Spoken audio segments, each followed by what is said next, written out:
states many of Jesus' disciples who were listening that they were finding it hard to get started. If Jesus knew that his disciples were murmuring about this, he said to them, "Doesn't it hurt you? What if you were to see the Son of Man ascending to where he was before?"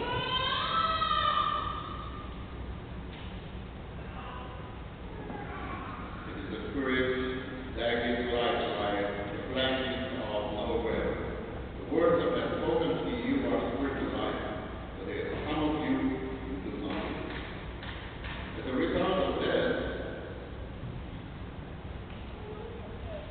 many of his disciples turned to their former way of life, no longer accompanied them.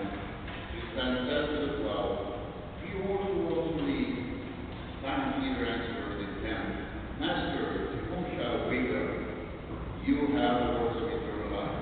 We have come to believe, and we are convinced that you are the Holy Son of God." This gospel coincides with today's gospel, where Jesus said that everyone who listens to this words of mine and acts on them will be like a wise man who built his house the rain fell, the came, and the wind blew and buffeted the house, but it did not collapse and be set solidly on the rock. My brothers and sisters, Jesus has not covered his message in terms that could be open to interpretation. He did not say, I'm speaking symbolically here. He did not say, this is like my flesh. He said that the bread he will give is his flesh. His followers needed to eat his body, drink his blood. He would use a Quranic Hebrew words for eating that means to bring up with meat. This is hard to take. Some of the disciples complain. People are leaving him in silence home. The choice was Jesus responded with release too. And then Peter made a great confession of faith. Master, to whom shall we go? You have the words of eternal life. We have come to believe and are convinced that you are the Holy One of God. You know, in the early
They are neither light nor a majority. So-called intelligentsia who speak good in every perversity, foolish. In their dictation of political correctness, they have demanded a society where all morality is subjected to the glorification of the individual. Their only morality is relativism. They admit no rules regarding right or wrong. Everything depends on the person's desire. That is right for one person can certainly be wrong for another. They assert. For them, there is no value such as fidelity, honesty, basic respect. Everything is relative. And as a result, they really cannot have a society. Enlightened intellectuals, all this, are very they act joyfully. Words they demand that we go along with what supposedly everyone is saying is not acceptable, or at least not acceptable for us, or do we choose the way of the world? We have to hold in sight where Joshua said, as for me and my family, we will follow the Lord. We need to be committed to the following of the Lord example for radical, but in reality, simply all healthy. Our need is based on one who is holding us faith. Is the rock, not today's gospel. If we refuse to follow him, where exactly can we go? Whom can we follow? Who else has the words of eternal life? Are we convinced that Jesus is the Holy One of God? We say we are. But if we are really convinced that we really have no choice, eternal life can only happen. My brothers and sisters, St. John Gospel, chapter 6, all there is different from those who have left him, who will give lip service to their Christianity. We are all different. Set apart, we are called to be holy, for after all that is what holiness is, being separate for the Lord. We are called to build our life on Christ like our patron Saint Stephen. Everyone who listens to these words of mine and acts on them will be like a wise man who built his house on rock. The rain fell, the floods came, and the wind blew and knocked the house, but it did not collapse, had been set solidly on the rock.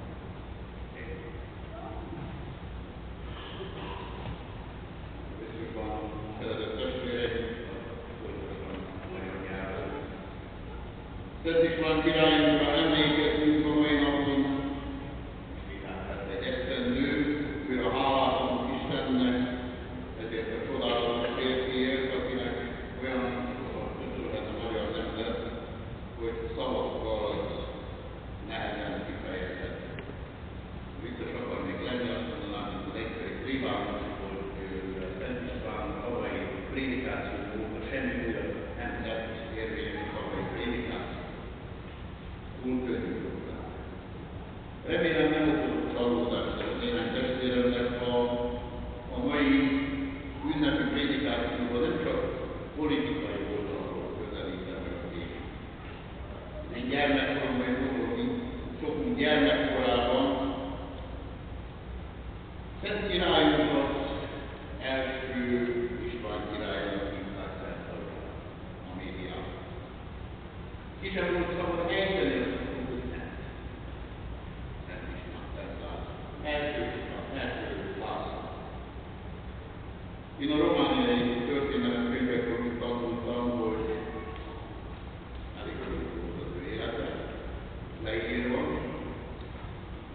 hogy államalapítóra, aki okos politikai szolgálat számíthatásokkal, kompromisszumokkal behozta Magyarország kereszténységet, melyet nem egyszer erőszakkal erőltetett rá a nemzetre. Ma tudjuk, hogy ebből egy szó sem igaz. Mégis mind a mai napig sokan elfogadják ezt a bolsevik kommunista propaganda hazugságot, ahelyett, hogy vennék a fáradtságot és utánolvasnának személyesen utána. Augusztus 20-a nem az alkotmányünnepet, nem is csak az államalapítás ünnepet, nem is csak az új kenyér ünnepet az utolsó évtizedekben. Mi katolikusok ezen a napon a nemzet fölajánlóságát ünnepeljük. Azokra az erkölcsi hitelnek emlékezünk, melyeket a nagy király ránk, magyarokra. Minden politikai célkitűzés vagy rejtett oka célja, hogy földi mennyországot hozza létre, minden választás előtt.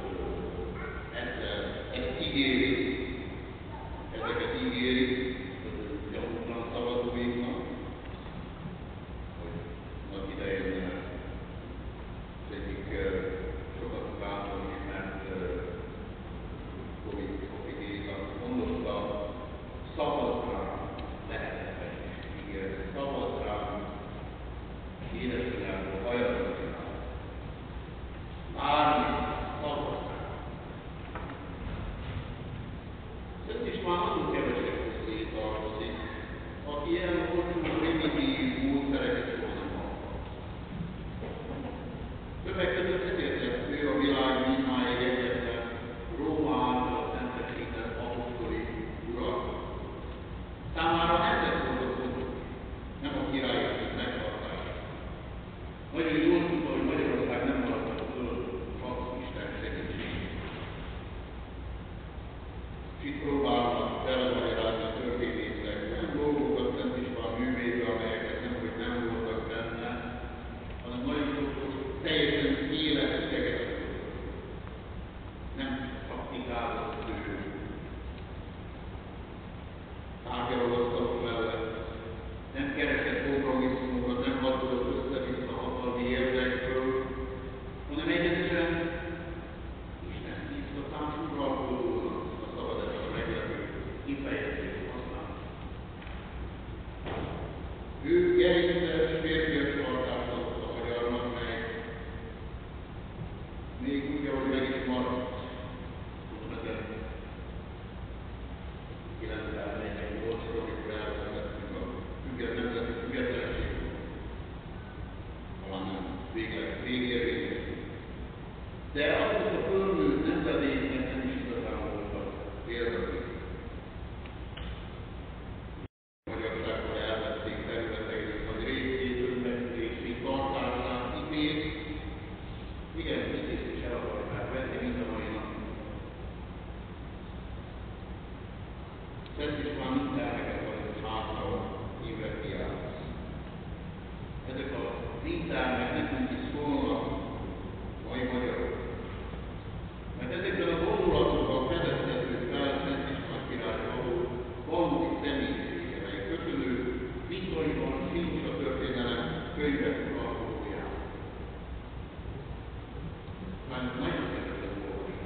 Lukas atya után hátrahagyott mindegyik első napján, ugyanígy van leírva, szerzetesek ugyanígy próbálták, hogy ugyanígy kezdenek egy fizetett feljegyzési napot Jézus Krisztusnak. Mindössze néhány dolgot választottam ki a törvényből, de ezek egyértelműen jelzik a Szent Király szándékát minden felhítéssel idézem. Mivel a királyi méltóságra csak hívő és katolikus hitből állnak személyek emelkedhetnek, ezzel parancsaik között a szent hitet teszik az első helyre. A prioritás teszik. Ki az első az élet? Amikor fontossági sorrendben állította az életet, mint egyszerű közember, kik és mit szerepel az elsőben. Mert ha nem Isten, akkor nem csak egy nemzet pusztul el, de az egész szálföld kemény törvényekkel szólító az eredménység ellen. Aki a Szent Egyház méltóságát fordítja, hogy boldog rajta, az Krisztus testének megfordítására törekszik. Aki egy elcsépelt tolerancia, elcsépelt, nem Jézuson alapul, hanem egyéni érdekeken állóan. Szent István ezzel kapcsolatban azt írja, a füvelem és az elfogadhatlan ítélkezés megőrzése a királyi korban hívnek. Ha meg akarod tartani királyi méltóságot, ragaszkodj az elfogadhatlan ítélkezéshez. Azt akarod, hogy a lelked a tiéd legyen, szépülel. Mert a királyok a türelmesek uralkodnak, ha viszont türelmetlenek, gyarmatosnak. Ma a világvezető országai igen nagyra vannak toleranciájukkal, az idegenek befogadásával kapcsolatos magatartásukkal, mintha ők találták volna, hogy mi vagyok, vagyok. Testvérek, ezt a politikát nagyon először a Szent Istváni Magyar Királyságra akar. Erről szól a 6. intelen. Vendégek és a külhangból érkezők folytatnak fajtanak, hogy méltányban számol őket királyi méltóság 6. helyén. Mert a vendégek mindig különféle tájokból és országokból jönnek, ennek megfelelően különféle nyelveket, különféle ismereteket és fegyveres erőt hoznak magukkal. Mindezek dicsére válnak az országnak, emelik a sor tekintélyét, és eljasztják a külföldiek közbendiségét. Mert az egynyelvű az egyház szerint élő királyság gyengő és törékeny. Éppen azért zászlóik alapja, hogy jó akaratúan beszódjaikba is tartsanak tiszteletben őket, hogy szívesebben maradjanak nála, mint hogy máshol van. Azt hiszük, hogy ez a szöveg is mennyire egyértelmű. Olvassátok el a médiát, hogy hányféleképpen lehet értelmezni az idegeket befogadni.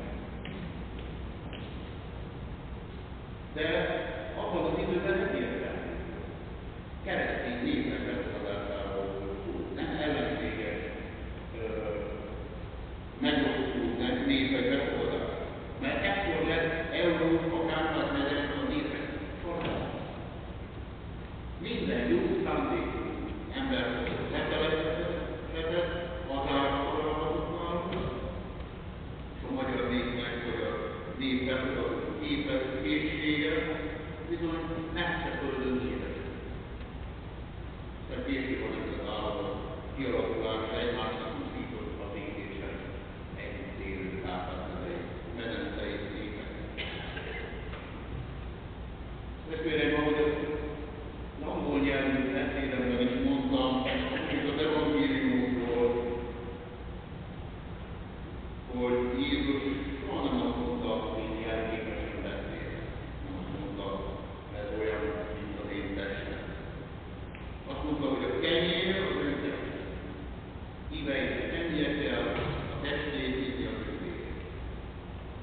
És az eredeti szó ráadásul olyan szó használ, ami azt jelenti, hogy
beszédben is rázott bennünk, hogy senki másnál nincsenek az örök életet adó igény.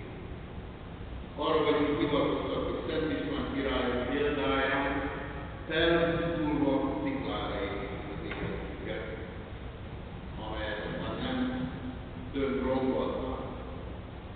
Mert mindaz, aki meghallgatja a szavaimat és szerintük cselekszik, ahhoz az okos emberhez hasonlít, aki házát sziklára épített. Szakadt az ápol, römött az ár, sűvített a szél, neki fusult a házat, az nem költözte, mert sziklára. 42 év uralkodás után, 1938. augusztus 15-én halt meg Szent István magyar király.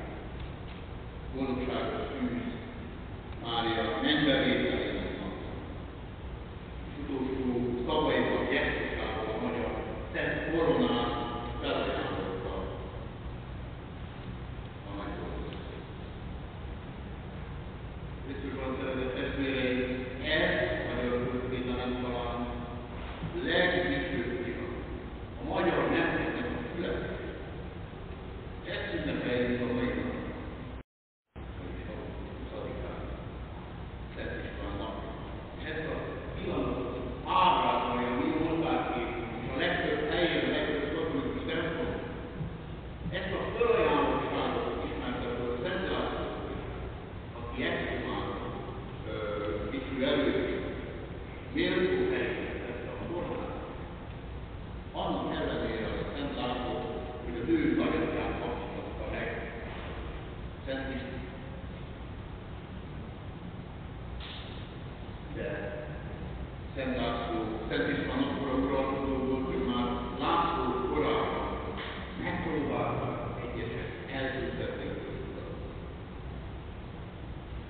Mert testvérek, a felajánlottság által Magyarország, egy politikát engedjetek meg mindenkori törvények uralkodója.